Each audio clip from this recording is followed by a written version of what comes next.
the truth. And tonight, my guest is Catherine Chazin.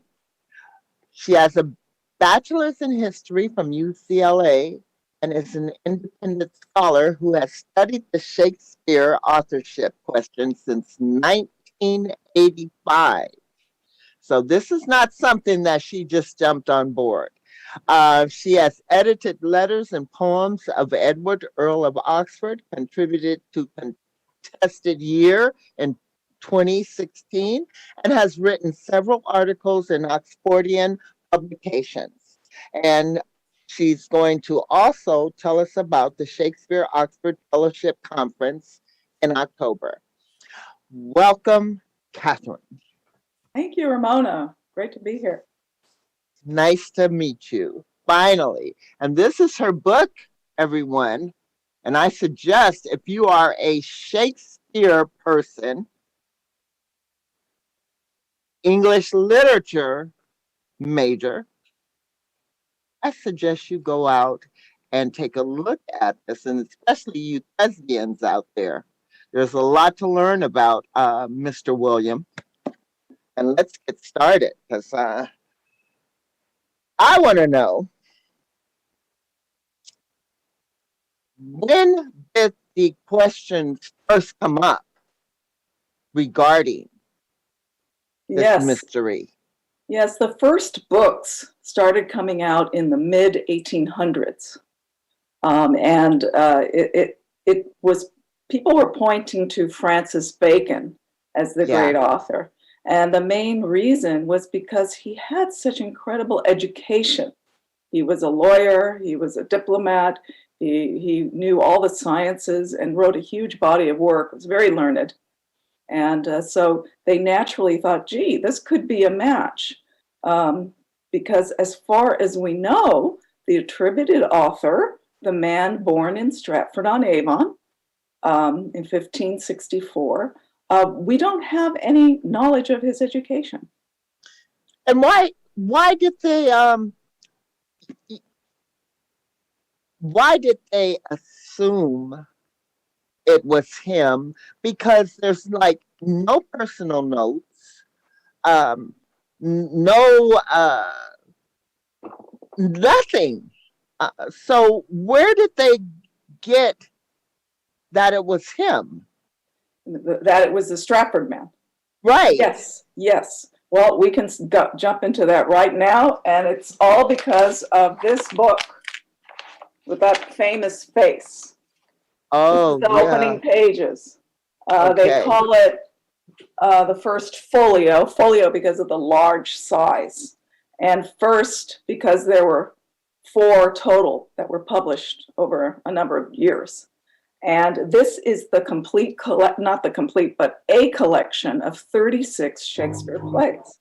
And it was one of the greatest moments in literature. If we didn't have this book, we wouldn't have had plays like Macbeth, right, and many others. There were 17 plays, brand new to the world, printed for the first time in this book. So this is a great event. And in the opening pages to this book, the preface, we have some praise of the great author Shakespeare. And in one of the poems, and of course they mention that he has died, he is now dead. So one of the tributes to him contains the phrase, "Sweet Swan of Avon." Okay, so Avon, the Stratford man was born in Stratford-on-Avon, right? So we have Avon. And then you go a few pages later, there's another poem with a reference to Shakespeare's Stratford Monument. And so you have Stratford. So Shakespeare, Stratford, and Avon all together in one book, but not on the same page, not the same phrase. And that is really what pointed the direction of the Shakespeare authorship to Stratford-on-Avon, because in fact, there is a monument to Shakespeare in the local church there. Although we can get into that later if you want, the monument is not the same today as it was 400 years ago. So anyway, that is primarily it. if you look at these 16 opening pages before all the plays are printed, there's no sense of biography whatsoever. There's no mention about his life, his wife, children, education, nothing. All we have is this face, that famous black and white face, and he's not even portrayed with a book or with a pen or the other accoutrements of a writer that you would expect. He's just really a portrait of a 17th century gentleman. That's basically all you have here. And so that is a problem. When you open up to the next page, we have, this is a dedication to the Earls of Pembroke and Montgomery. They're two brothers. Their titles were Earl. And we have a letter written by actors named John Hemming and Henry Condell. Now, the problem with this letter, there's many problems, but any Shakespeare professor will tell you that Hemming and Condell did not write this letter, that it was actually written by another contributor in the book, Ben Jonson, who was a famous playwright. So right off the bat, we're starting to get weirdness. No biography, no direct reference to Stratford-on-Avon. And we have, as Mark has noted to me too many times, there are 5 pages that are blank in these opening pages. There's plenty of room to put more about him, but no, it's 0. So this is where it all began, in my opinion, a hoax again, perpetrated against the great author and perpetrated against anybody who loves Shakespeare and the plays. As I was reading in your book and thinking about it, because first of all, there's so much information in the book, and I guess I've caught myself playing sleuth, because when somebody's name would mention, then I'd have to go and start checking their background and everything, and oh my gosh. But I don't understand why he wasn't so public. It's almost like Jesse James, the only people that knew what he looked like and who he really was were those that were in his inner circle, and none of the public. And yes. I don't even understand, because there was nothing in his background, the one that it's all attributed to make him want to shy away from the public,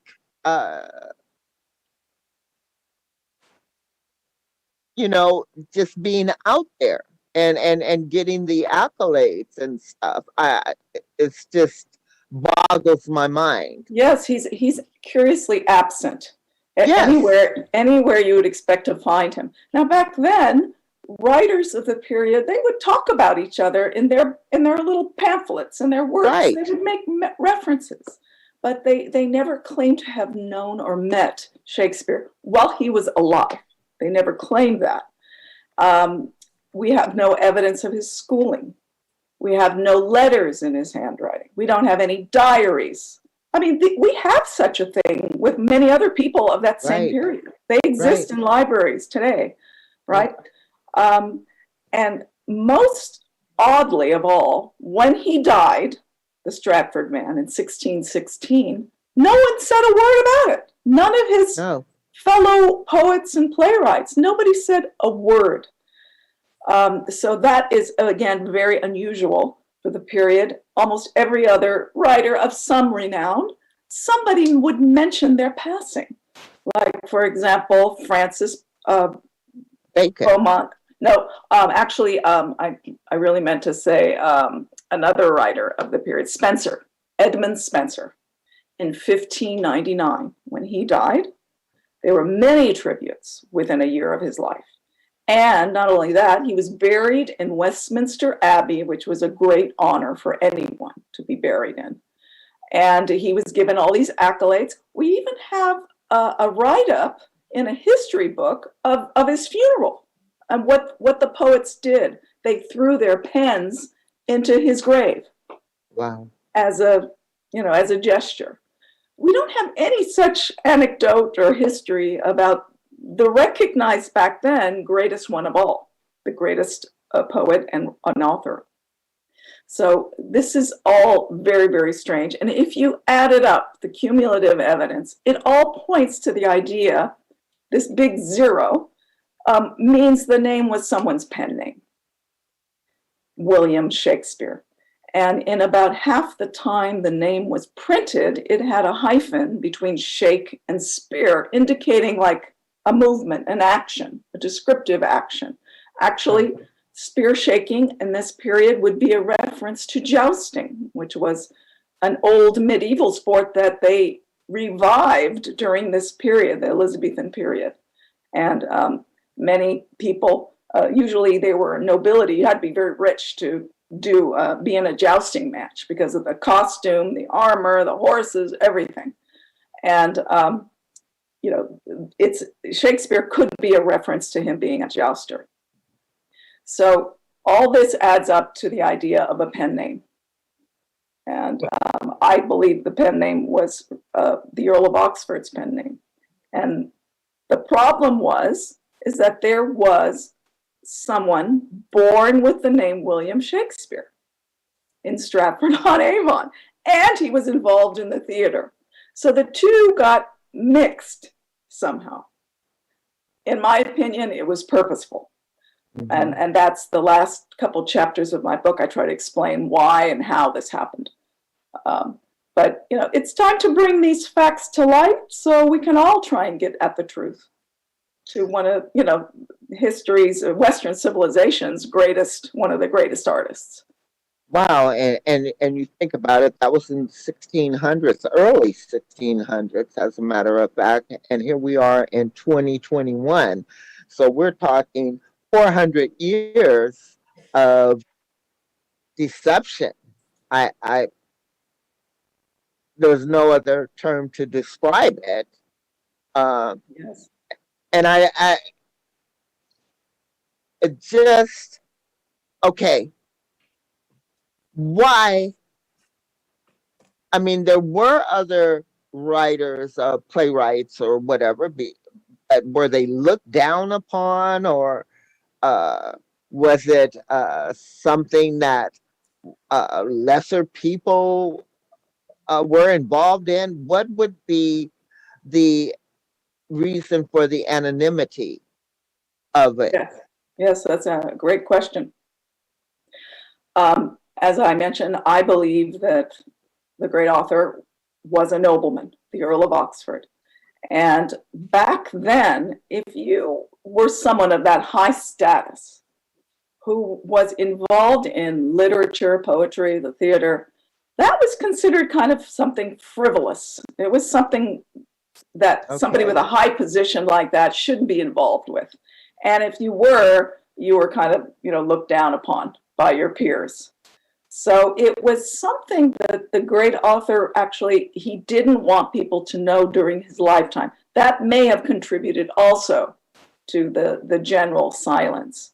However, after he died, it would have been acceptable for a nobleman to get his works printed and with his name on it. Then the stigma is gone. And we have proof of this because there's another poet named Philip Sidney, and he was from a noble, he had noble relations, and he was a well-known poet, but he didn't publish in his lifetime.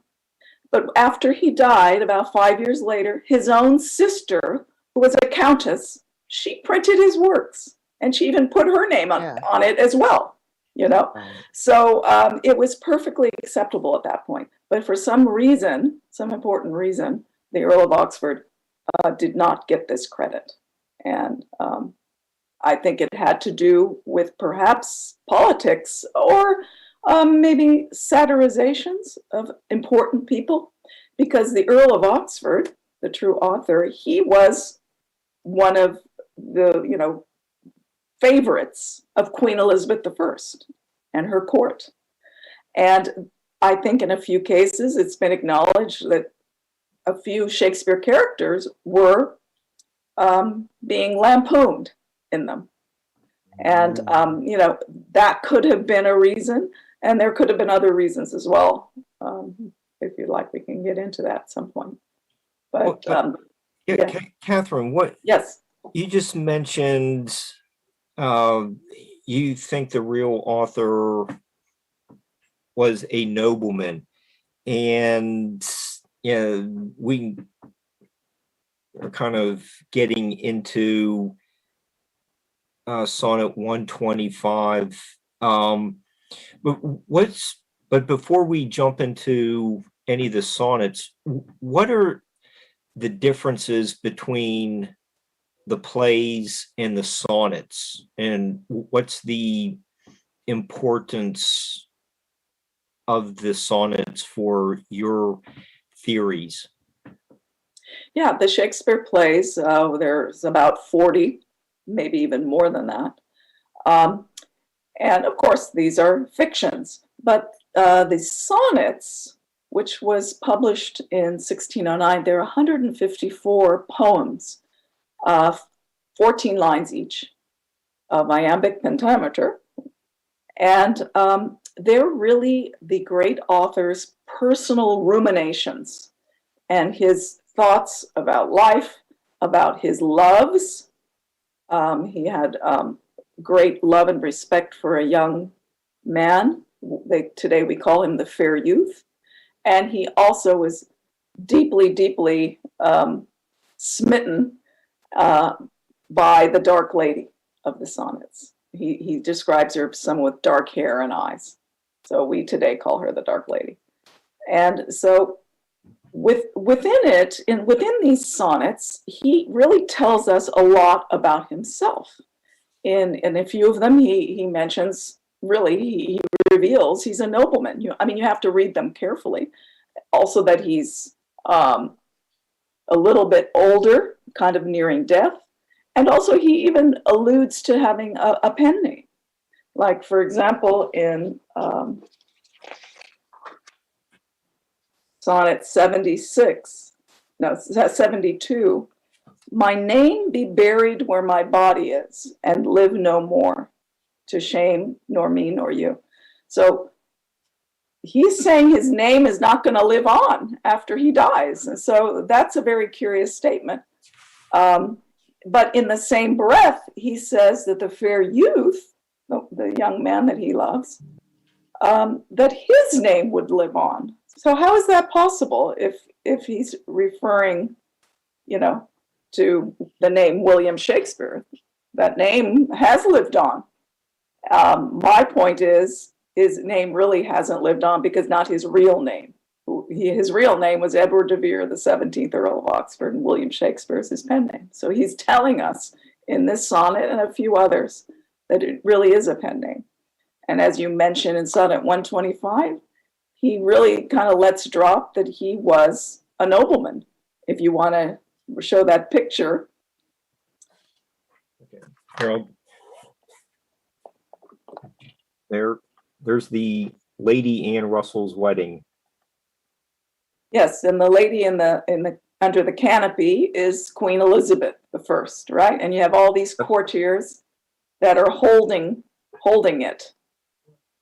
And if you look at Sonnet 125, he says, "Were it aught to me, I bore the canopy, with my extern the outward honoring."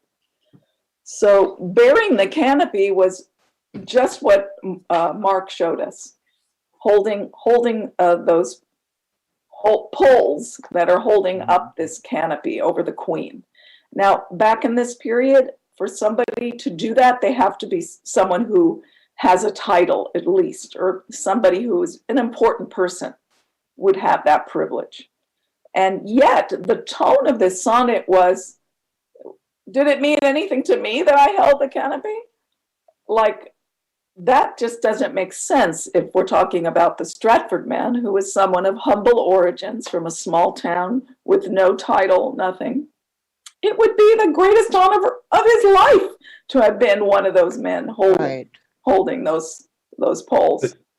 But the great author acts as if it's just something else, something I do all the time, no big deal.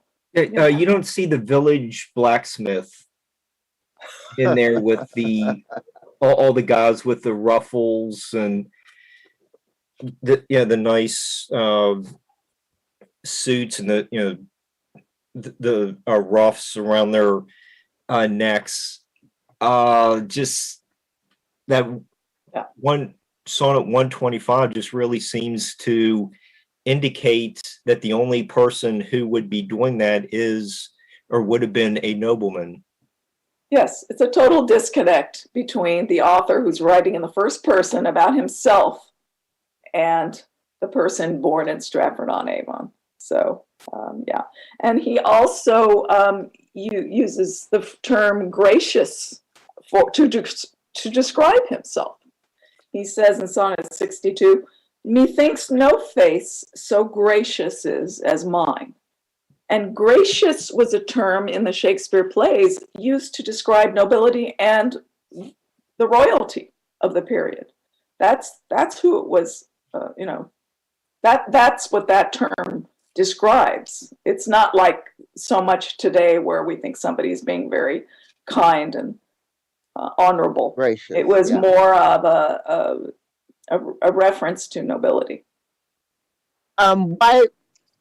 So having said that, why, in your opinion, could it not be Francis Bacon? He seemed like a good candidate to me, because I said, wow, I didn't even know he was even considered until somebody had offhanded mentioned his name. And I said, well, wait a minute. And I looked it up, and he kind of fits a lot of the he's kind of right up there for me. Well, I agree. He, the early anti-Stratfordians really rallied around Francis Bacon because of his, he had a superlative education, and he wrote a huge body of works, but it was mostly more scientific and philosophical. And it's kind of hard. It's hard to imagine because Shakespeare wrote a huge body of works too. It's kind of hard to think that one man in one lifetime could do both of these works, huge bodies of works. Also, Francis Bacon was not known as a playwright. No, but he did have a couple. He used to act them out with his little circle in that inn. I forget what the name of the inn was that he had been sent to while he was doing his legal studies. So I thought that was, and so he actually did act some out. And he wasn't ashamed. So that's why I'm saying, so why? And he had a connection, temporarily, hit and miss with Queen Elizabeth. More so, I think, with James the First, right? So I came to the conclusion that maybe it was a group. Yes, there's some people are in the group theory. It's true. Oh, okay, yeah, that was a good supposition. I don't see life parallels between Francis Bacon and events in the plays like you would expect. And also, he was known to have written a Masque, as far as I know, which is a type of play. But he wasn't celebrated in his lifetime for being a playwright. Right. The Earl of Oxford was, however, which is very interesting. He was recognized as a playwright, but we don't have any plays that have survived, that is, with his name on it. So, but maybe they have survived with the name William Shakespeare. That's what we think. Yeah, and as far as the group theory goes, some people do believe it, and actually a few Shakespeare plays, one, for example, The Two Noble Kinsmen, the title page says written by Shakespeare and also John Fletcher. So that was the only case where you have a shared authorship on one play. And my take on it is that there was a portion of an early play of Two Noble Kinsmen, and later Mr. Fletcher added to it. That's sort of my. So I think there could be have shared authorship, but I don't think it was while the great author was alive. I think maybe it happened afterwards. Were they paid for those plays? I mean, okay, you write a play, it's being produced. Where are you? At the end of the play, or did you receive any money for it? There's just like no record. How does that happen? We do have records for some playwrights. We have one diary of Philip Henslow. He was a theater producer, and in it he mentions paying playwrights, Right. like £3, £4, something like that for a play. So we have that, but unfortunately, no William Shakespeare in there, and that's one of the great points about the controversy. We don't have any payments to him as a writer in his lifetime. None. You know? All we have is this gentleman named William Shakespeare, and when he was 30 years old, he received a payment for performance along with 2 other people. Okay, that's about all we have. And at that point, he was 30 years old, and that's our first theater reference for him. Yeah. Later on, we have a reference to him being a member of an acting company, and we also have references to him being a theater shareholder, but no references to writing. Absolutely none.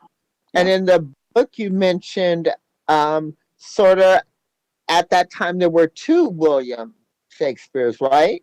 Around town. Exactly. Exactly. So at the same time, you have this man born with that name, and then you also have the great author using a pen name. Yeah. So yes, and the 2 just got merged, in my opinion, after both of their deaths. Yeah. In this book, that first folio book I showed you, that's where all the hoax began. Okay. Go ahead, Mark. Okay.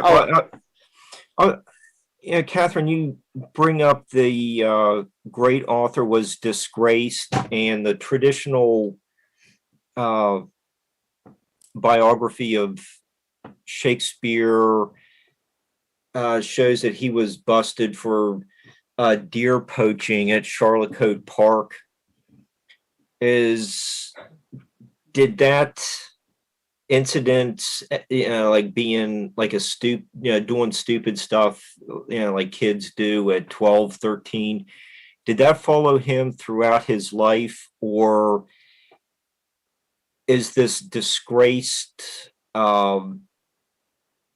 adjective being used more as an adult? Because we do know that Edward de Vere was frequently in trouble with the Queen. Mm-hmm.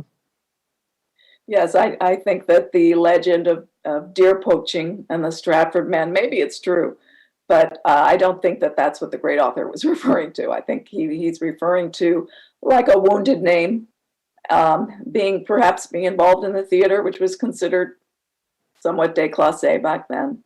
And also he sort of degraded his own earldom, the earldom of Oxford. When he inherited the earldom of Oxford, he had, I think, over 100 estates. And when he died, maybe he had 1 or 2. I mean, he didn't have that many. So history has said that he was a spendthrift and that he ruined his kingdom, his earldom. But maybe all this money was used to fund and give play performances before Queen Elizabeth. and to fund other writers to write. And we know the Earl of Oxford sponsored many publications. There's more than 25 book dedications to him of histories, translations, poetry, music, the arts in general. So I think that he didn't squander it. I think he was really enriching the cultural life of England. And I think he also made a few bad investments. So, I mean, part of the disgrace could be, his the degradation of his earldom. Well, he was thrown in the Tower. That's another reason. Yes. Yeah, but then in the Oxfordian volume 23 that just came out too, there's a statement made in there that Queen Elizabeth also gave him a hat on his parole. Yes. Yeah, those two had an interesting love-hate relationship. Yes, in 1581, the Earl of Oxford got one of the Queen's attendants with child, and she gave birth. And as soon as the Queen found out, the three of them were put into the Tower of London, and he was in there for 3 months. And she finally released him. And as Mark said, he gave her from her own wardrobe a hat. We don't know why, but it was given. And it just so happens that there is a painting of him that I found that's on the cover of my book, where he's wearing a hat of the same description at the same time that the painting is dated. So that is a very interesting connection. And the Queen did not allow him back into court for 2 years. So that was another form of disgrace, being separated from the Queen's court. So, but I think that he got a lot of work done, I think, during that period. It almost sounds like the Queen and Edward should have been guests on Jerry Springer's show. Really? Yeah, I mean, it was rumored that the Queen and the Earl of Oxford had an affair. And that's while he was married to his wife. And so even Mary, Queen of Scots, mentioned it in a letter. So, the Earl of Oxford, we only have about 2 biographies of him, but 2 or 3. There certainly is room for more. His life was so fascinating, and there's so many parallels in the plays with him as the character. Did Queen Elizabeth ever meet William Shakespeare? Is there any record of that meeting? Absolutely not, and that's very strange. We have 2 plays that were printed while she was alive that said that she viewed these plays. Now, of course, when the Queen viewed these plays, it was not in the theater. It was not at the Globe Theater like Shakespeare in Love would show you. They were in her private castle or palaces, right? They would be private performance. And so I think that these plays were originally written for her. And a great example is in 1577, when the Stratford man was 13 years old, there was a play called A History of Error. And I'm sure you've heard the Comedy of Errors by William Shakespeare, right? Right. Well, Orthodox Shakespeareans say, oh, well, this 1577 play, it can't be Shakespeare, because Shakespeare was only 13 years old. So they have to discount it. And that's what a lot of their research does. They have to discount things instead of saying, look at where the evidence is leading us. The evidence is leading us to the idea that the plays were written much earlier than they believe. Well, what what spurred them on in the beginning, when they started writing these bogus biographies of him? I mean, without anything to back it up whatsoever. How did it just become the thing, has proof?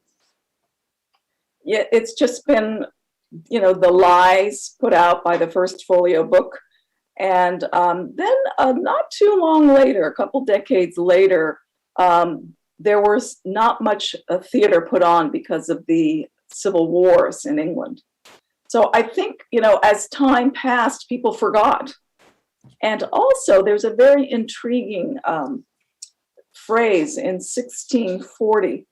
It was a poem written to William Shakespeare. Of course, he's been dead for many years. And they say, Shakespeare, we must be silent in thy praise. So in 1640, many decades after Shakespeare's death, Yeah. people were, it looks like they were forced to be silent about Shakespeare, to not talk about him. Yes. Right. And I think that silence, it just, in the end, nothing more was written about him. And the whole thing like got he was lost. blacklisted, like he had committed, something that he was not to be mentioned, and somebody just, 100 years later came up with his plays and writings.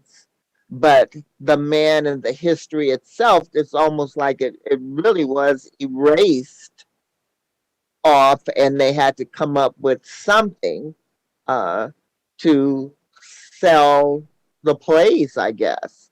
Because were they popular during his time in the 1600s? Or They were very popular. Yes. and that's why it just is, it boggles the mind how our educational system can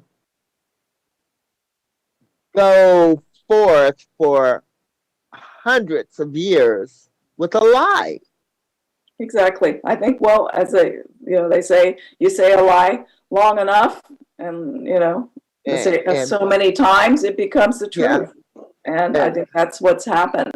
And also, a great period of time before the age of biography started. And I think that really started in the 1700s, and they really, at that point, knew nothing. I mean, it really was kind of a dead issue.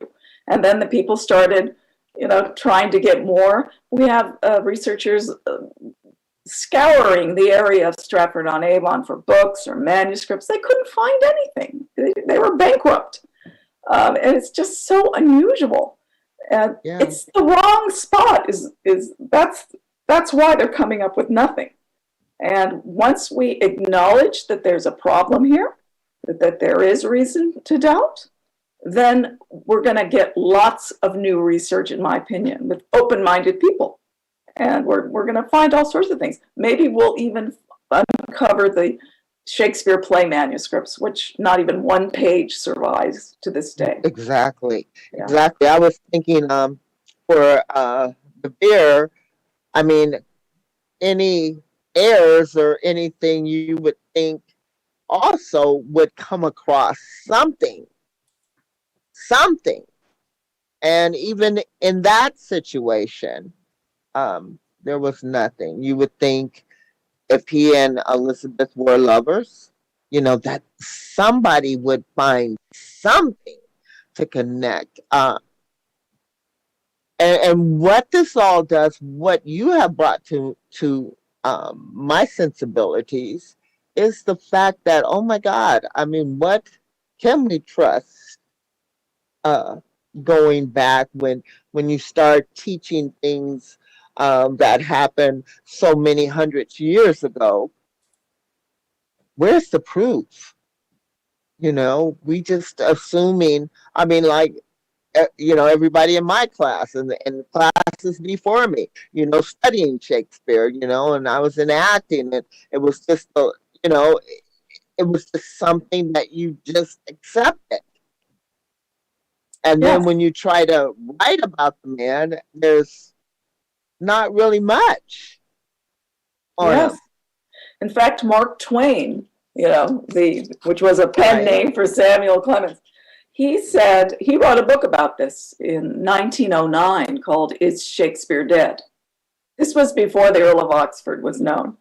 And he said that the Stratford man's case is like a reconstructed brontosaur, 9 bones and 600 barrels of plaster of Paris. Yeah. That's it. We Yeah. just have a few little scraps, and then the rest they've had to fill in, which is not acceptable. It's so funny because so many Shakespeare scholars will tell you that Hamlet was probably the most autobiographical of the plays, right? But if you look Uh-huh. at the profile of Hamlet, who was he? He was a Yeah. prince. He was a university student. He was a nobleman. He was a courtier. He was a traveler. He killed someone. He patronized an acting company. He was on a ship and pirates attacked him. Okay? Now, none of those can be applied to the Stratford man, as far as we know, right? But they fit perfectly the Earl of Oxford. All those things happened to him, and he was, all right, he wasn't a prince, but he was pretty high up. He was the Yeah. 17th Earl of Oxford. Okay. So, Well, his stepdad was really high up in the court. the Earl of Oxford? Or who are Yeah. you talking? Yeah, the Burleys. Oh, that wasn't his stepfather, his Oh. father-in-law. Okay, I'm His sorry. father-in-law. Yes, the Earl of Oxford's father-in-law was William Cecil, Lord Burleigh, and he really ran the country, next to the Queen. He was Right. really the power man, and that was the Earl of Oxford's father-in-law. He married the daughter of Lord Burleigh, and many people historians see one character, Polonius in Hamlet, who was the king's minister. Many see that as a portrayal of Lord Burleigh, and it was not a flattering one either. And No. By extension, then Ophelia, who was the minister's daughter, would be and Cecil, Lord Burleigh's daughter, that the Earl of Oxford married. So, how would the Stratford man, number one, know Lord Burleigh to satirize him in a play, and number two, get away with it? Right. Right. Right. I mean, these plays were publicly performed. In fact, the first edition of Hamlet, it said that it was performed at Oxford University and Cambridge University. So, And then funny you should mention that, because during that time, man, any kind of little slight that you might make to the royals or whatever meant some kind of action would have You been go to the taken tower. against you. Yeah. And there's no, I mean, I would think that some of the plays that once they were performed, there would be a raid, and they would take that author and throw him in the dungeon. exactly. Many authors, many dramatists Yeah. of this period were thrown in the tower. Right. Many of them. Right. But Right. never happened to William Shakespeare, right? So that's questionable, and especially so because in 1601, a bunch of noblemen got together and tried to take the throne from Elizabeth. Right. They call it Right. the Essex Rebellion. Right. And the night before this rebellion happened, his supporters paid for a performance of Richard II. Now, Richard II was a Shakespeare history play, and in it, the king is deposed and also killed. Mm-hmm. That is why they performed it. They were getting the population kind of primed in the mood to support Queen Elizabeth's downfall. Well, it failed, right? So they questioned some of the actors who put on this performance, and they did not question the author of it.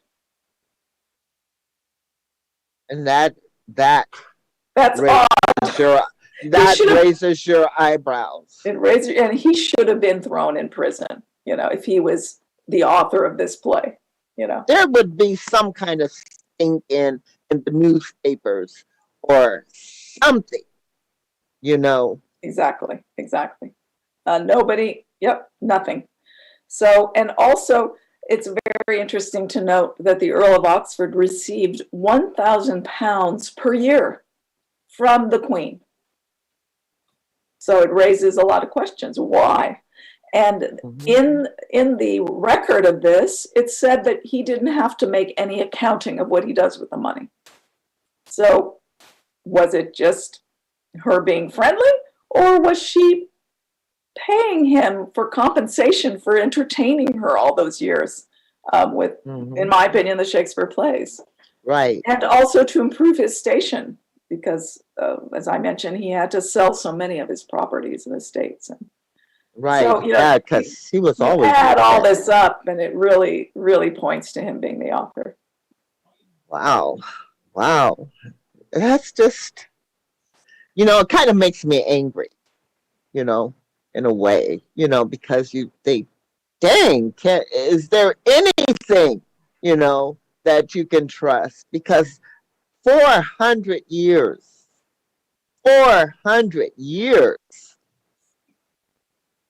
of credit going to someone else. Yes. I mean, if you wrote Romeo and Juliet, wouldn't you want to know the world to know that? Yeah. Or Hamlet, or those sonnets, which are wonderful, And so it's, it's time to, let's give some simple justice to the great author. And also, what about all the millions of people who love Shakespeare, that read the plays, and they really want to know a little bit more about him? Well, right now, all they have is, fluff. They don't have anything solid. They just have speculation for the most part. Well, but if you have a real biography to match it with, it's so much more enriching. Yes, it is. Well, Catherine, what you just said about having a real biography, it takes me back to your book. When you're presenting a lot of your information about the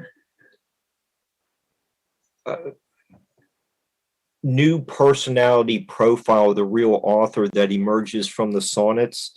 You're saying the Stratford man was 34 when the sonnets were just starting to be published in the early 1590s. And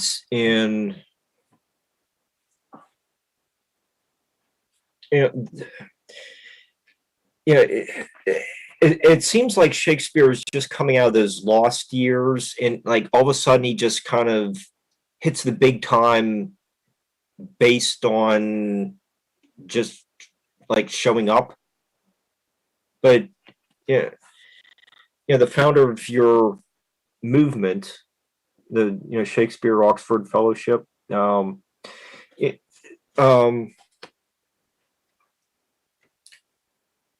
Looney talks about, I just lost the page, where most world masterpieces are written by older people.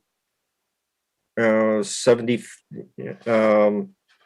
masterpieces, however, are the fruits of mature powers. Dante was over 50 years of age. Milton was 55 when he wrote Paradise Lost. Cervantes was 60 when he wrote Don Quixote, so on. You're giving us some real biographical information, insights into human nature that someone that young really doesn't have the understanding of the human experience to write as passionately and in-depthly as the great author.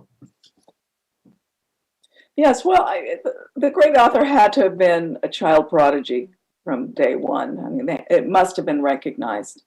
And all you have to do is just look at all the subjects the great author knew, all the languages, the modern languages like Italian and French, and he knew Latin and Greek. He knew astronomy. He knew rhetoric. Many of these topics were only taught at university level, and some of them nowhere. You had to, go abroad. He had understanding of places in Italy, tiny details that not that you wouldn't just find in a travel book, that type of thing. He knew real details. So he had to have been, his genius had to have been noticed early, and that's just not the case for the Stratford man. For the Earl of Oxford, he was had tutors when he was very young, and under age 10. By age of 8, he went to Cambridge University. Yeah. And when he was 12, he went to Oxford University. And then thereafter, he went to law school. And thereafter, he took a grand tour of Europe over a year and a half, almost a year and a half. So, I mean, you have all the interesting life experiences and definitely the intellect to support the depth of the great author. And we also, yeah. There's a question, someone asked a question, was it a privilege to serve or an obligation for these people? To serve? Like the royals, yeah. I think it was both. I mean, if she named you to a position, that was a great privilege. But also, someone of high status should not be, dabbling in the theater and writing poetry. You should be like a general or a justice or a counselor to the queen. Yeah. That's probably more suitable for somebody of high rank. But I think she recognized his genius, and she also was using his works as maybe a form of propaganda. Like, for example, the play Henry V. It was a very patriotic play, and there's many rousing speeches in there to make you proud that you're English. And it very likely was written a couple of years before the Spanish Armada invasion. So I think that she recognized that we need the country to pull together. And I think that perhaps the great author was involved with that in the form of plays, glorifying England. So, yes. Now, in the sonnets, for our listeners, did Shakespeare invent the sonnet? Was that his creation for the listeners out there? No, actually, very interestingly, it was invented by the Earl of Oxford's relative, I believe an uncle. Created, he was, his last name was Howard. He was the Earl of Surrey, and he developed the sonnet, the 14-line sonnet. So it's kind of in the family in a way. Yeah, because literature, yes, and poetry. They always call it the Shakespearean sonnets, and we have to write, it's Shakespeare's book and look at it and do it all comparatively, so he really perfected it and brought it to, the level of even music. You speak it and it's like music if you speak it aloud. It's very beautiful. Yes. Yeah, I Catherine, another interesting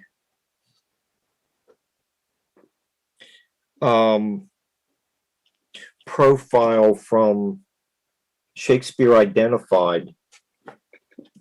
It is that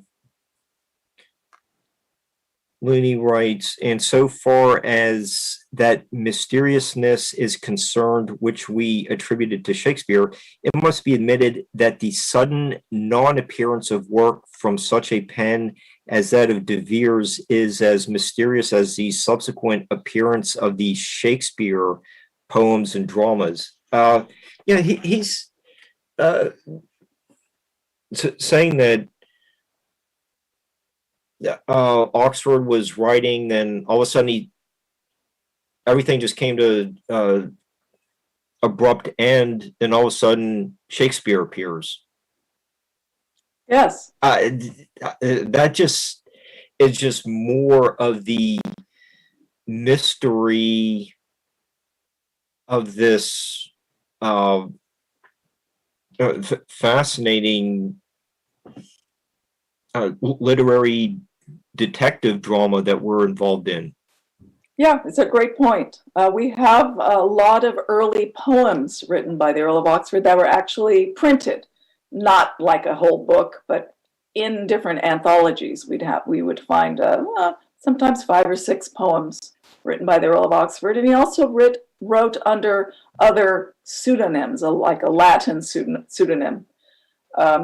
So, if you do some more detective work, you can see before the Shakespeare name came out, he had a lot of very decent poems, often with his name on it, Earl of Oxford, but that's all, And then in 1593, we'd get this poem come out, a very erotic poem called Venus and Adonis, and it's the first time the name William Shakespeare is in print, and it just causes a sensation.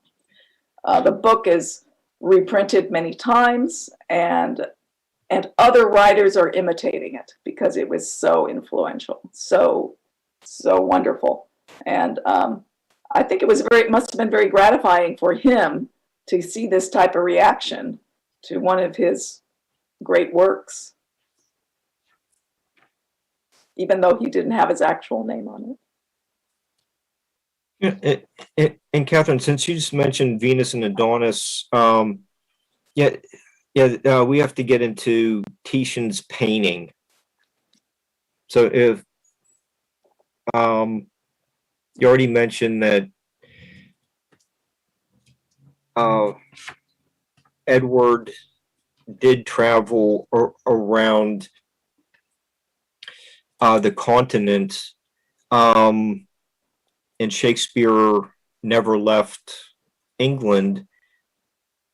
Why is this painting so similar to what was written in the this lengthy poem? Yes, that's another fascinating thing. In Shakespeare's poem Venus and Adonis, he makes many references to paintings, and there we go. Sorry for the cheap special effects, Daryl. Right, and so the painting that Mark just showed us is called Venus and Adonis, and it's by the artist Titian. Tiziano Vecellio. I don't know exactly how to say his name, but we call him Titian today. And that picture, in the picture that he just showed, we have Adonis wearing a hat. Now, Titian made 5 versions of this painting of Venus and Adonis. The same thing, tiny little details are different. And only one shows him wearing this hat. Wow. And that particular painting was only in Titian's studio and was in his studio when he died. Wow. That's the fascinating thing. Now, the Earl of Oxford and Titian worked in Venice. He was Venetian. And it's on record that the Earl of Oxford visited Venice. And for a lengthy time. And also there is a record that the Earl of Oxford requested a visit to the Doge's palace, the leader of Venice, his palace, and a particular room. And the reason why he wanted to go in that room is because it was full of paintings. and it was renowned for this. So he definitely had an interest in paintings. So it makes me think for sure that he went to Titian's studio and met him and saw this painting, and this painting perhaps inspired the poem, very likely inspired the poem. Actually, other writers earlier had written poetry based on painting. So it was kind of the thing to do in Italy back then. So that's what's so interesting. And also, there was another Titian painting of Lucrece, The Rape of Lucrece, which also happens to be another Shakespeare poem. Mm-hmm. So it appears to me that he was influenced, the great author was influenced by Titian's works and described them in his poem. In your book, you said the publication of Venus and Adonis with a muzzle or alias, an example, William Shakespeare, is the hugest and mightiest miracle of 1593. Queen Elizabeth I was involved or responsible. So Shakespeare's identity is linked with Edward de Vere, the 17th Earl of Oxford. Explain that more for me and my listeners. Yes. In 1593, there was a writer named Gabriel Harvey, and he made that quote that you just mentioned. Mm-hmm. And he was associating Venus and Adonis, which had just been published in 1593, right? He was associating that with harness, like a cover. He was saying he said that he delayed the publication of his own book because of the sensation of Venus and Adonis. Right. And he refers to Venus and Adonis as that fair body of the sweetest Venus in print, as it is redoubtably armed with the complete harness of the bravest Minerva. Okay, so he's saying that Venus Adonis is armed like the goddess was armed, Minerva. Right. She was armed with a spear and a shield. So it was an indirect reference to Shakespeare. So he was, in essence, saying that Shakespeare is a pen name. But there's many other contemporary references like that, alluding to the name Shakespeare being a pen name. But they yes. So who were his muses? And I guess when we're asking that, we're taking De Vere into play. Yes, well, I think that he was writing a lot about the Queen because he knew her, and he was writing about himself. I think he was writing about many of the people he knew and loved. Certainly the sonnets are that. And of course, a great muse, quote unquote, was the young man in the sonnets. Right. Because he even wrote in the dedication to Venus and Adonis how much he admired this young man who almost every scholar believes was the Earl of Southampton. So I think that he was definitely one of his muses. I think he was his child, but I think that's what the sonnets tell us. Really? Yes, that the fair youth was actually the great author's child, because he does speak in a fatherly tone. Some may disagree and say that it was homosexual. I don't see it. Yes, that's the Earl of Southampton. That's him, right? Yes. Wait, I can't. There we go. That's him. Yes, he was a beautiful youth. You can see from the painting. With beautiful eyes, and he was a courtier. So the idea that the Stratford man would have known him is very unlikely. He was one of the Queen's great favorites, and he hung out in the highest circles. So it's not likely the two would have met. And he was spared for participating in the Essex Rebellion? Yes, he was one of the leaders. with Essex. And interestingly, although Essex, the Earl of Essex, was beheaded, the Earl of Southampton was not. He survived, and no one knows why. We don't know why he was spared. I think, and I speculate in my book, that perhaps it was a deal that the Earl of Oxford made as Shakespeare to never reveal his identity as the great author, in exchange for his life, or something along those lines.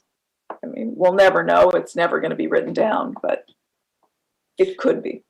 Well, that deal he made with he may have made with the Queen, that could go back to the line from Sonnet 66 where he does talk about tongue-tied by authority.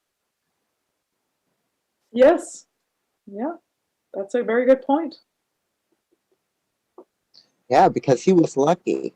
In that same situation, Francis Bacon happened to have left that little group, that little circle of friends, like right before all of this stuff happened. And Right. That's what saved his rear end. And he was later criticized for that. First, he was in the Earl of Essex's camp, and then he abandoned him. Right. when it all happened. Right. So, yeah, there was definitely a lot of intrigue, and back then you had to do what you could to save your life, because exactly they could just throw you in the tower at any reason. At any time. It was a dictatorship, really. So let's talk about the Dark Lady. There were 3 that were up for nominations. And who do you think that Dark Lady was? Because she was considered a muse. She was referred to a couple of times, and I don't see the one that they say is William Shakespeare being at all involved with her. So tell us about her. Yes, well, the great author was really obsessed by this lady.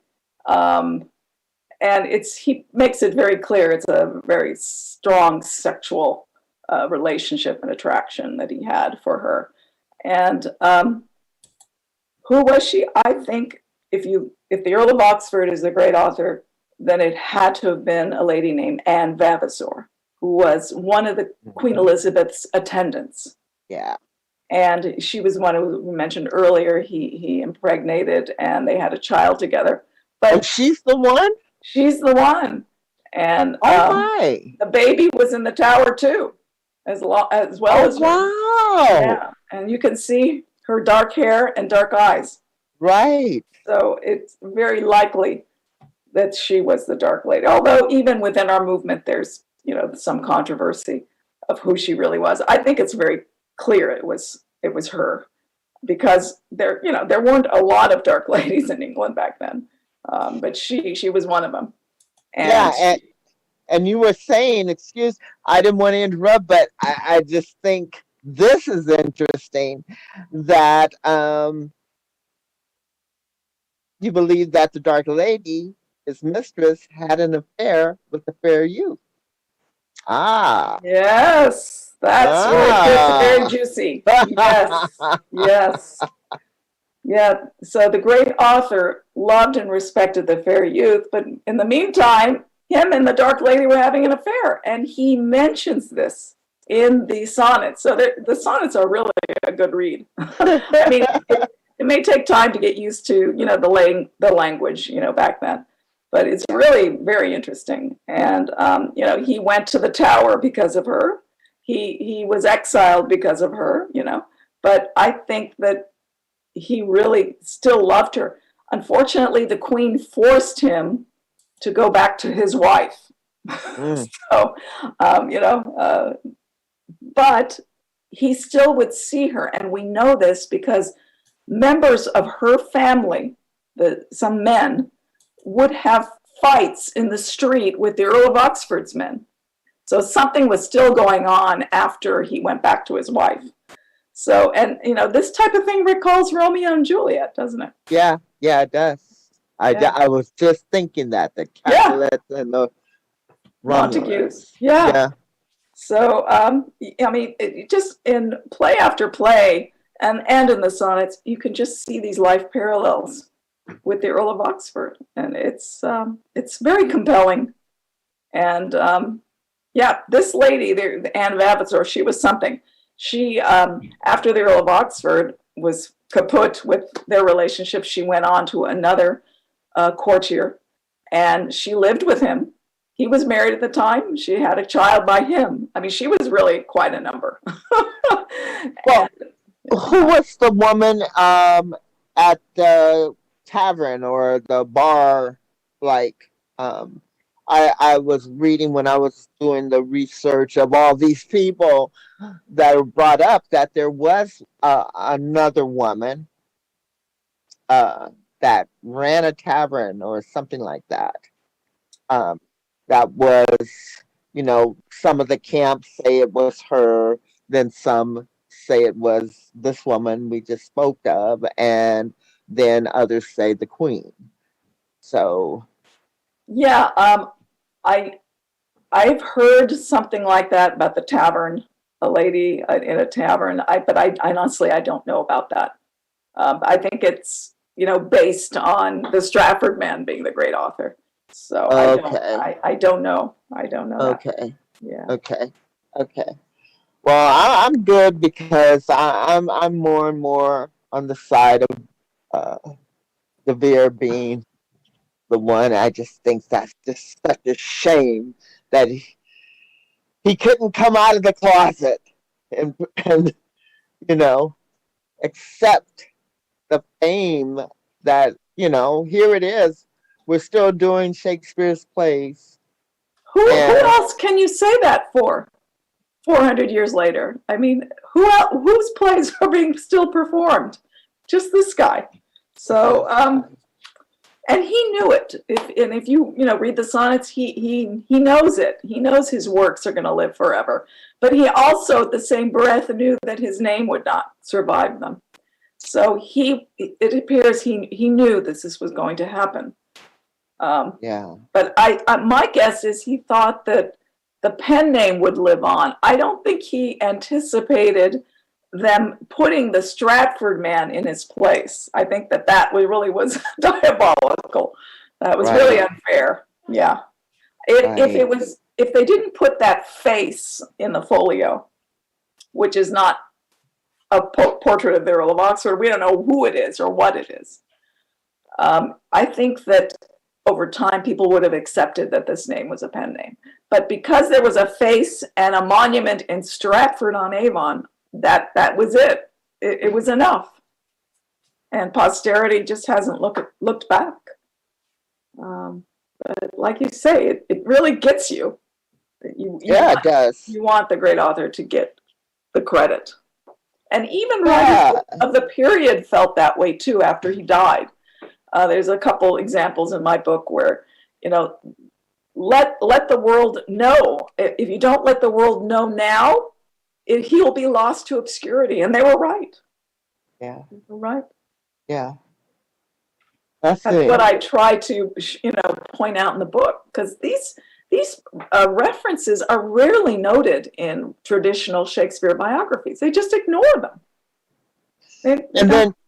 And then too, you were saying like in that time when someone of importance died or whatever, the writers of the time or the poets of the time would, like write something in honor of that particular person and their passing or something.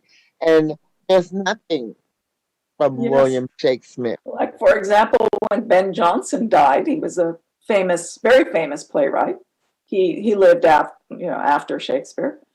When he died, there were at least 2 or 3 books filled with poems by many different people in tribute to Ben Jonson. Right. There's the same thing for the great author, Shakespeare. Nothing. And interestingly, when the Earl of Oxford died in 1604, nobody said a word too, which is very curious. Everyone was afraid to say anything about him. I mean, even there were several people that he had patronized books, these authors. Some of these authors were still alive when the Earl of Oxford died. They should have written something like, my former patron has died, I'm sorry. Right. God rest his soul, or something. They didn't even do that much. Forgetting about him saying he's Shakespeare, they just didn't say a word. And that's what makes me think that it was something political too. Yeah. That was going on. But a few authors, would make reference to his death. Like, for example, in 1607, William Barksted wrote a book, and the very last lines was a tribute to Shakespeare. Mm-hmm. And in it, he called, in essence, he said Shakespeare was the neighbor of the muses. Like you mentioned, the muses. Right. They were the Greek goddesses of the arts. They were immortal, right? So when you're saying that Shakespeare is now the neighbor of a muse, he's saying that Shakespeare is immortal, meaning he's dead. Now, in 1607, the Stratford man was still alive, but the Earl of Oxford had died just 3 years previously. Yeah. And then we've been talking about the sonnets. In 1609, when the sonnets came out, there is a dedication on it written by the publisher. And he refers to Shakespeare as our ever-living poet. Our ever-living poet. That's another giveaway that the great author is dead. I mean, that's a term you use for someone who has passed away. And yet, again, the Stratford man was alive. Yeah, So, yeah. There were clues that were dropped, but Shakespeare professors today, they don't seem to recognize any of this. No, not today. Not today. Yeah. But I think that it was recognized back then. I think that whole literary circle and actors and they all knew. Yes, in fact, even royalty knew. In 1605, their play season for the royals, for Christmas time, they would have plays. And there was like 6 or 7 Shakespeare plays performed before the new king. And the Earl of Oxford died in 1604. So maybe it was a tribute. Yeah. I believe it was, and for whatever reason, Yes. you just can't really put your finger on the reason. Because other than the plays, who would be thinking about De Vere? Right. So, and also when De Vere's wife died in 1612, a few years later, they had more Shakespeare plays. So it's interesting. And of course, during both these dates, the Stratford man was alive. Why wasn't the Stratford man given? Why don't we have an anecdote or a record of him being there when this tremendous compliment to the great author was happening? 5 or 6 Shakespeare plays and performed before royalty. I mean, that was a great honor. But there's no record of him being there. So, yeah, it's just, to me, it's so obvious. And it's time for, everyone to look into it. Yeah, and rectify history. Yes. Give the person his dues, because I'm pissed off about it, for real. It just really has an effect on me that this almost seems like a Shakespearean play. Yes, it is. It really does. It reads like a Shakespearean play. I know, and I think we're in Act 5 right now. I think we're getting close to resolution, and we'll see how it plays out. I hope it ends well. But we speak his words today, and we don't even know it. He I do. invented about 2,000 words for the English language, Yeah. and so many phrases like foregone conclusion, or it's Greek to me. These are straight out of Hamlet. Yeah. And so many other plays. And I still recite, from my college days and high school days, because several plays were near and dear to my heart. I just wish I were a man that I could play the lead in Macbeth or Hamlet, because he wrote some darn good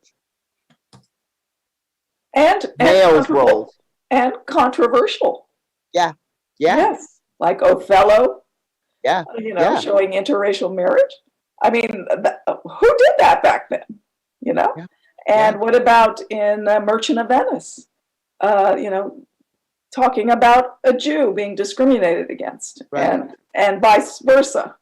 Right. And what about showing Portia as a lawyer? I mean, a woman dressed as a man, acting as a lawyer and succeeding for her case. All these roles were really advanced. For this time. And he really was quite a personality. And you read about the Earl of Oxford's life, and you can see it. It makes sense. It's a perfect match.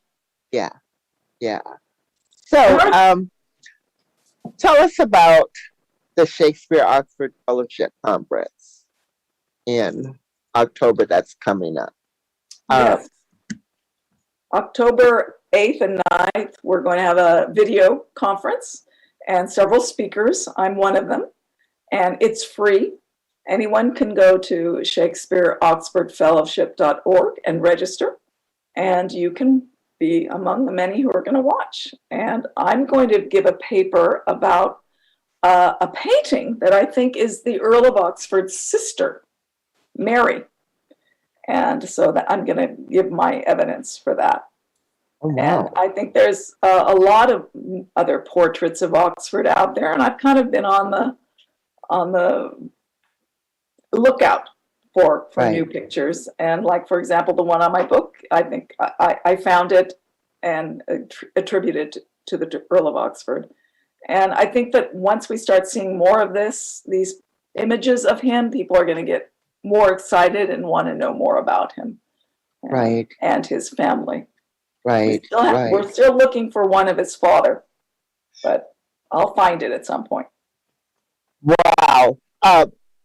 A point that I thought was really interesting in similarities. Neither one really had descendants. There's no descendants of either one. That's a good point. The Stratford man, his family died out with his granddaughter. Right. And she lived as late as 1670. And the plays, of course, were already renowned, famous.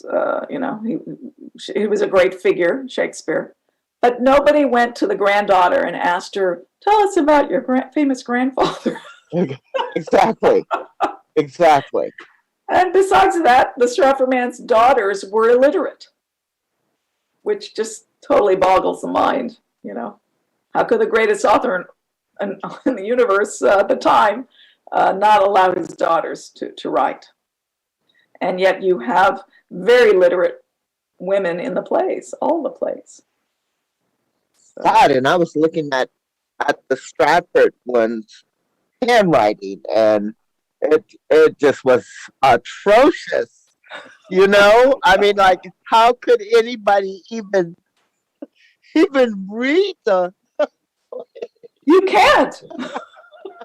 All we have are these six signatures, and 3 were on his will, and the other 3 were on, legal documents. And they're all formed differently, and there's controversy as if he even wrote them at all. So if we don't even have those signatures, then we have 0 in his handwriting. Yeah, so how does the world's greatest writer not be able to write his name the same way 3 times on 3 separate sheets of paper on the same day? Yes. And also, our organization puts out a yearly journal, and it just came out, and it's called The Oxfordian, and I also have an article in there about the parallels between Lord Prospero in The Tempest and a living figure of the time. His name was Prospero Visconti, an Italian man. And it's very possible that the Earl of Oxford met this man and learned about his story when he visited Milan. Milan. So everywhere you want to look with the Earl of Oxford, you can find these parallels. Right. And I think that the true research is being done. The Shakespeare research is being advanced with Oxfordian literature, and really the Shakespeare orthodoxy, they pretty much haven't had anything new for 100 years about the Stratford man, which really tells you something. Yeah, it does. Go ahead, Mark. Well, I was going to say, since Catherine was just talking about if De Vere was in Milan in the 1570s or so,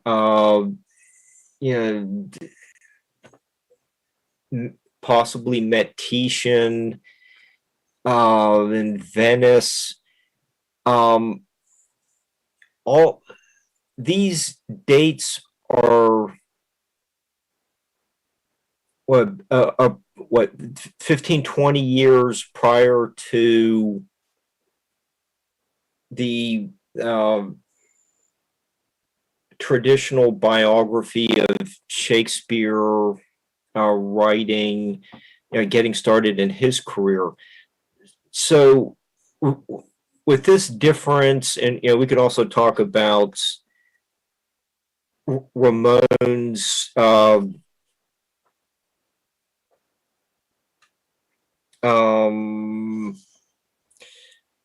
Ireland incident in Henry V on your pages 48 through 49.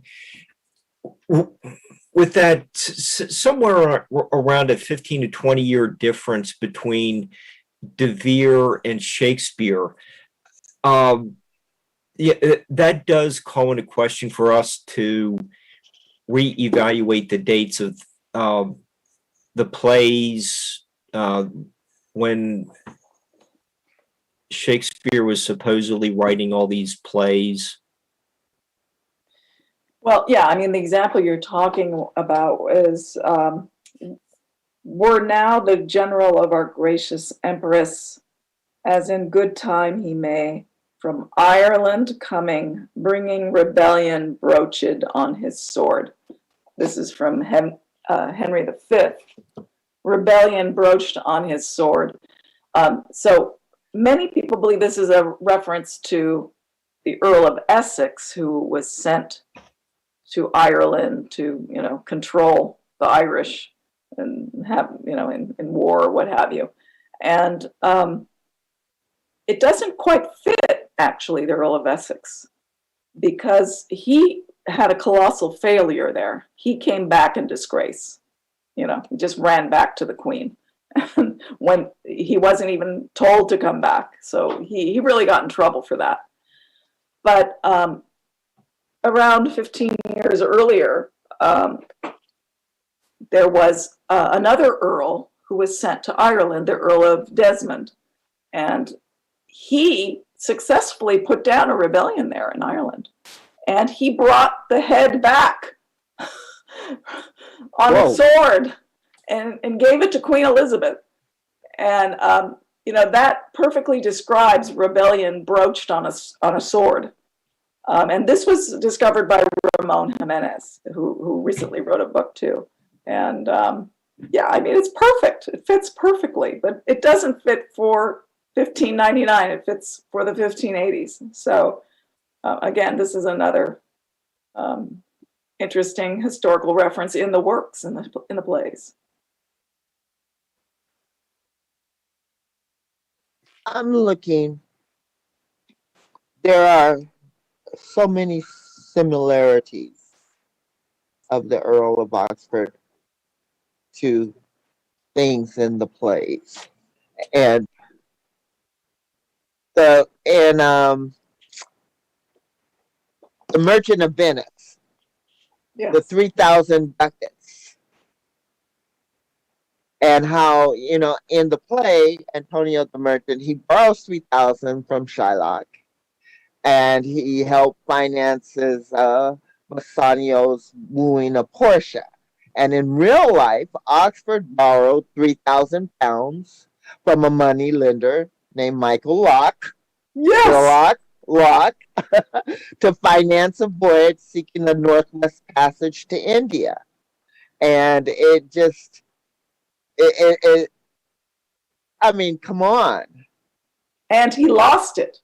And he lost it. And that accounts for Hamlet's line, "I am but mad northwest." Yeah. It makes sense. Yeah. Why he was mad. Yeah. He lost a fortune, and 1,000 pounds like back then was like $1 million. So, he lost quite a bit. Yes. But it's a perfect parallel. And even in All's Well That Ends Well, the character Bertram, it starts out and Bertram has become a ward of the king because his father has died. And he is a nobleman, right? So that's what happened in the 16th century. If you were a nobleman and you have a young child and you die, and the young child now no longer is the custody of the mother, it's the monarch. Right. For whatever their reasons were back then. Well, that exactly happened with the Earl of Oxford. When he was 12, his father died, and he became a ward of the Queen Elizabeth. And she appointed Lord Burleigh, who was her minister, to be his guardian. So it's a perfect parallel with All's Well That Ends Well. Yes. He wrote about what he knew. He wrote his life experiences. And it comes alive when you have this biography. You read the plays, you read the sonnets. I get it. You can suddenly get it. You can get the motivation. Yeah. And like the three daughters that he had, just as King Lear did. Yes. And King Lear divided his kingdom among his daughters while he still lived. And Oxford placed his family land in trust for the benefits of his daughters while he lived. I mean, there's just, it's like the puzzle is coming together. Now, my all question, the pieces fit. Yeah. In your journey, have you ever gotten any negative feedback from the royal family in England regarding this? Like, would they tell you, no, just stop, because it's been so hush hush all this time and now it's coming to light. Have you or heard of any resistance from the royal family during all of this? I haven't. But interestingly, Prince Philip, who recently died, he was known to be an authorship doubter. So, I mean, he was a controversial figure and other things. But he also saw some merit to this argument. Wow. I don't know about Prince Charles or the other ones, and of course, no, I have not had contact with him. Although I did meet Prince Charles once at a Because I'm thinking they would know. I mean, it seems like it would be something that was passed down like a secret, or you know, yeah, I we know who wonder. he is. Maybe they do know. Maybe they have some manuscripts that we don't know about. Who knows? Or the Vatican. You know, they Oh yeah, they might have some. They all of its stuff might be sitting in there down in the basement. You yeah. know, They have they call it secret archives. right? But Of everything, yes, anything of importance they have. I Because I cannot fathom that there is nothing, I know that nobody nothing. said anything, not even in a private letter. I don't know. It could be in Europe. You're right. I think there's a good chance it's in Europe because there are very few Oxfordians, right, and even less are doing research.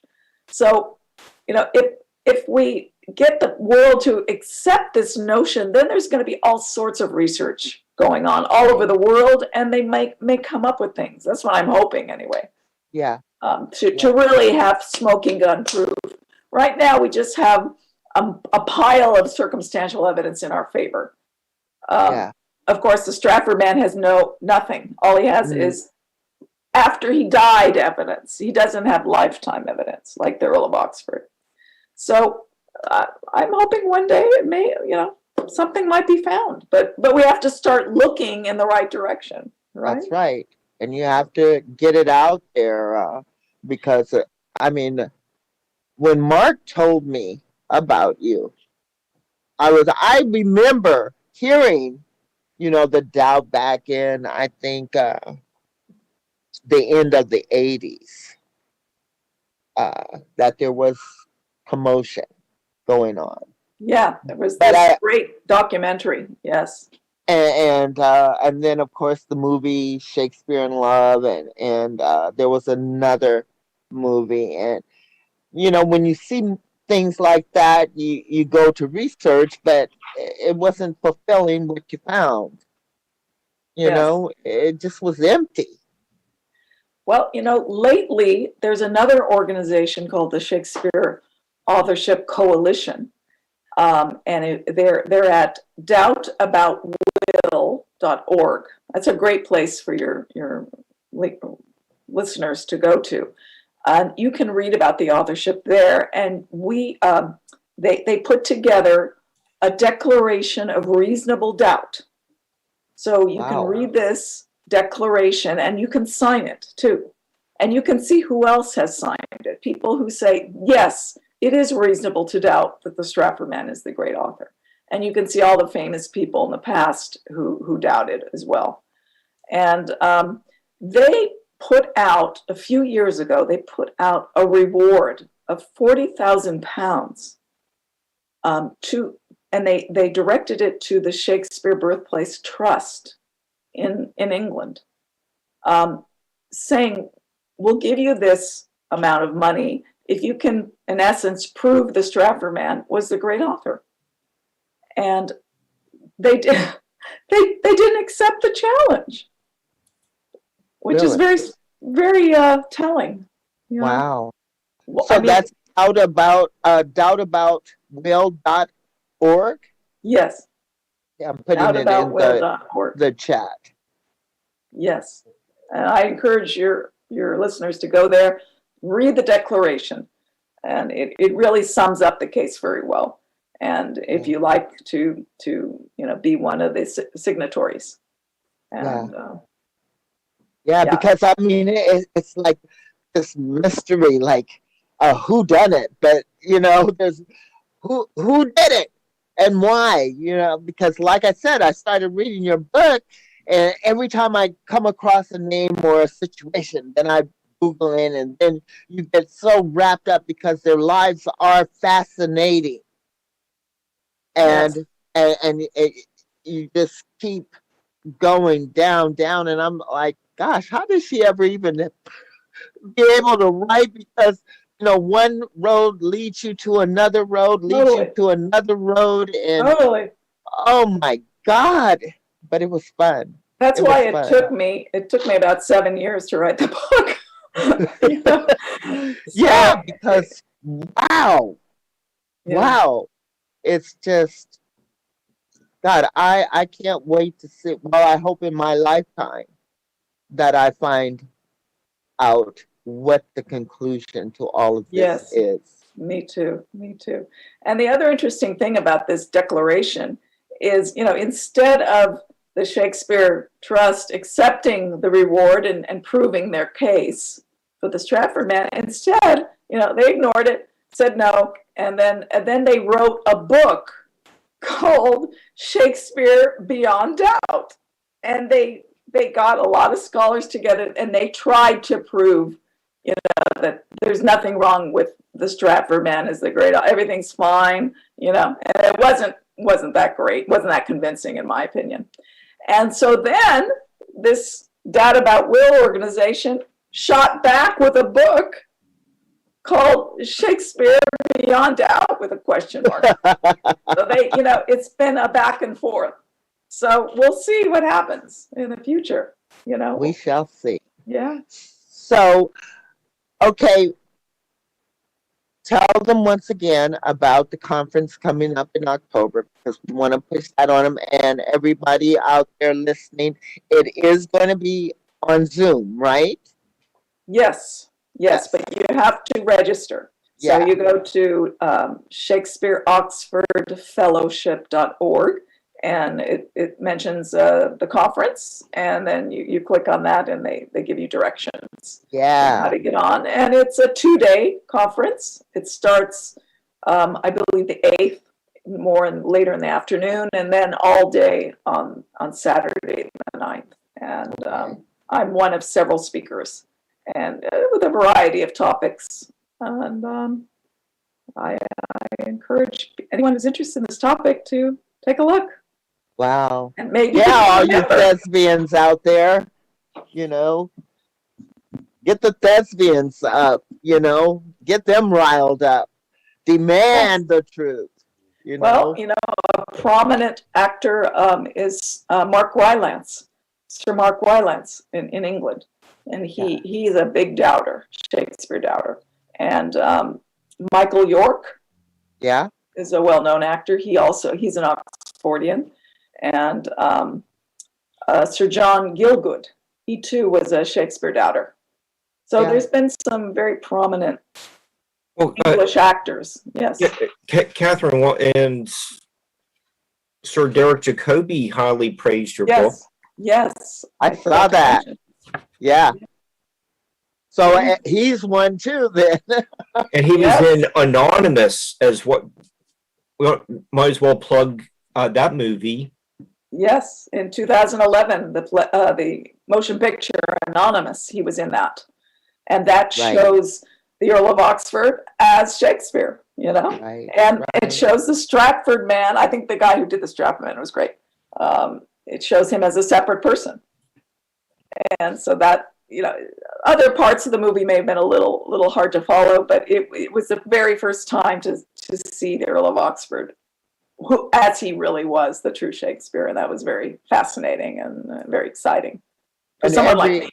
And every actor, that's why I said if the actors got together, and raise a little bit of hell, it might move things on fast because every actor, me included, had to cut your teeth on Shakespeare. Yes. And that was your goal, to get to play some part in live theater from one of the plays. So you guys out there, you need to stand up and be heard and demand some answers. And go to the Shakespeare Oxford Fellowship.org and check it out. And Mark, do you have anything else you want to add or bring up? Well, there's the Oxfordian Volume 23. the researchers presented some great Yes. chapters in that book.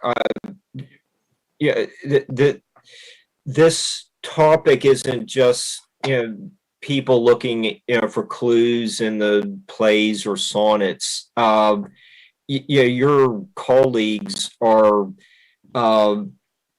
looking at various aspects of the whole Elizabethan time period, and like the Boccaccio's Decameron.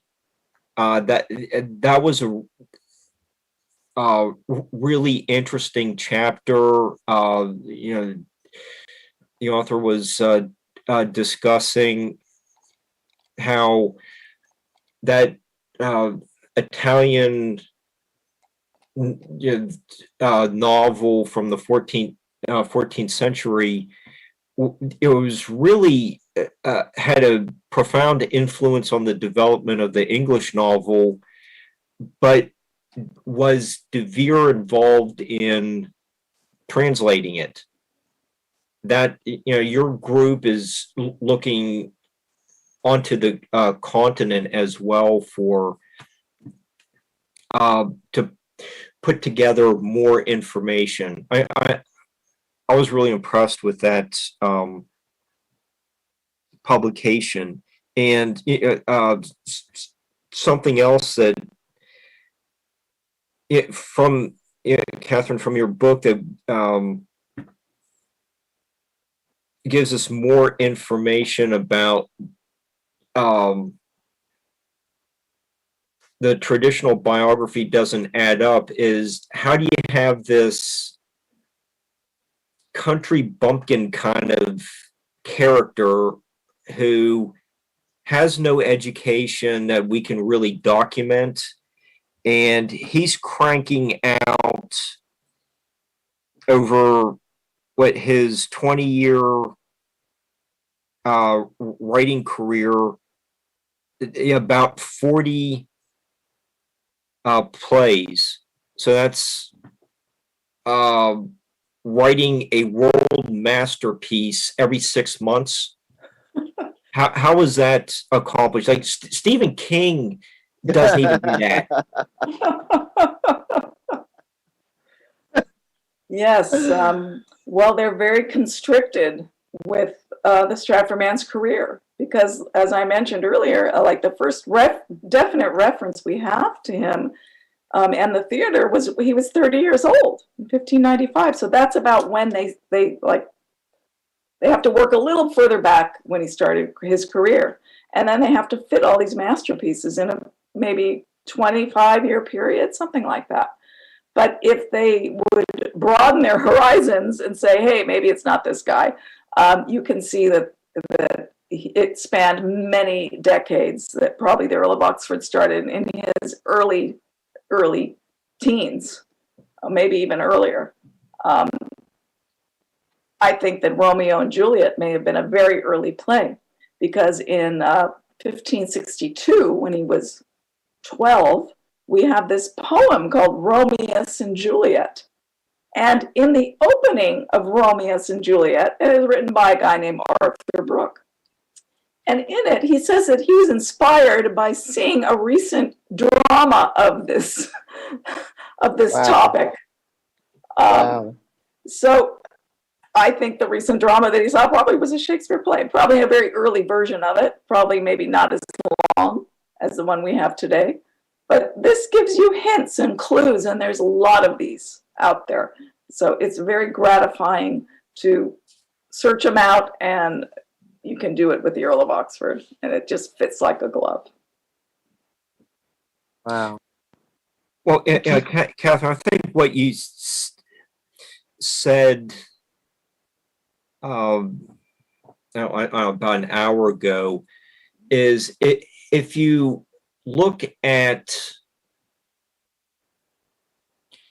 the fair youth from the sonnets as Oxford's son, there we go. what you said about the everything fits like a glove. Things really start. The whole story comes together when you look at it that way. Yes. You have in the first 17 sonnets, the great author is imploring the fair youth to get married and have children and continue the line, For the Stratford man to be the one saying that to the Earl of Southampton, who almost everybody, even the Shakespeare scholars, believe was the fair youth. I mean, it's totally illogical. You can't tell a nobleman to do anything if you're someone of no status, which was the case for the Stratford man. So, again, it points to me, if he was his father, he had to have been a nobleman as well. So it fits perfectly. And that's the beauty of Oxfordian studies. If you have a theory, all you have to do is look at the Earl of Oxford's life and you can find hints of it, and it'll come alive. Just like for my paper in the Oxfordian, it was an art historian who found the reference to Prospero Visconti as being someone who was the model for Lord Prospero in The Tempest, the magician, Lord Prospero. And I just found that article and I looked at it closer, and yes, Prospero Visconti, he was in Milan. The Earl of Oxford almost certainly went to Milan. His letters imply it, letters by other people of the period imply it. He was somebody who had a great library. The Earl of Oxford was deeply interested in academic studies. He would want to meet him. So, the man who first made this proposition didn't know about the Earl of Oxford. I did, so I was able to further his research. And that's the beauty of it all. Wow. And there's the birthplace that's a major tourist attraction. But do places like Hedingham Castle, where De Vere grew up, and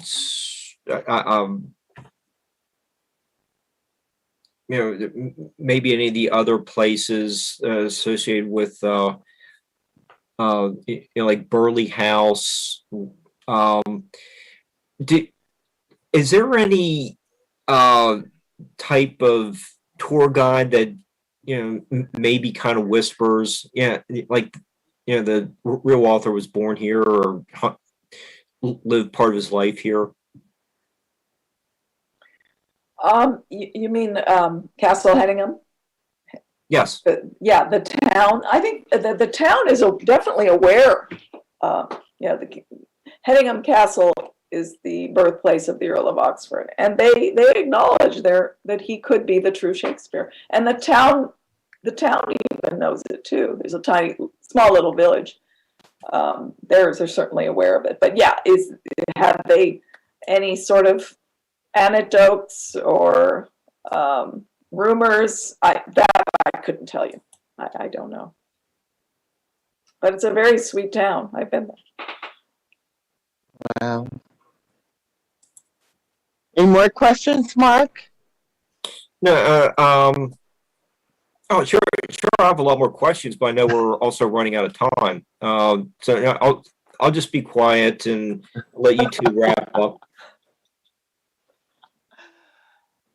Catherine, I have thoroughly enjoyed this. Oh my gosh. I'm so Thank pleased. you so much. And everybody, if I can get this here's the book. And I posted the link in the chat where you can buy this book on Amazon. Yes. And check out the conference on Zoom. You don't even have to leave home, but you do have to register early. And so I just want to ask this question. Will the real William Shakespeare please stand up? And with that, you guys, thank you for joining me, and Mark, and Catherine, and Daryl. And I want to say good night. Good night. Thank you.